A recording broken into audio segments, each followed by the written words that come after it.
Նկարում եմ ռանդոմ բաների վրա ու այսօր նկարելու եմ բացիկի վրա։ Քանի որ բացիկի այս կողմում օպերան է, մտածեցի, որ այս մյուս կողմում կարելի է նկարել Արարատը ու որոշել եմ ակրիլային մարկերներով նկարել, չգիտեմ ինչքանով լավ կստացվի, բայց հուսամ, որ լավ կլինի։ Առաջին շերտը դրեցի, այս պահին այս տեսքն ունի, այս պահին այդքան էլ լավ տեսք չունի, բայց դեռ լիքը աշխատելու տեղ կա ու սպասում եմ չորանա, որ արդեն անեմ։ Քանի որ ակրիլային մարկերները սենց հաստա ծայրերը, որոշեցի, որ կարելի է իրան վրձինով անել, այսինքն օգտագործեմ ակրիլային մարկերի նյութը, բայց վրձինով։ Ինչու ոչ։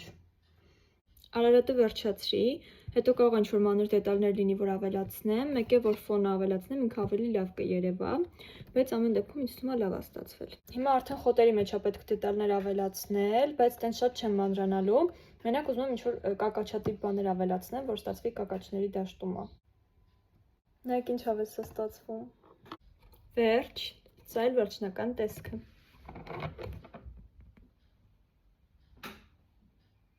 Իսկ դուք կոմենտներում գրեք ինչի վրա նկարեմ հաջորդը։ Պակա։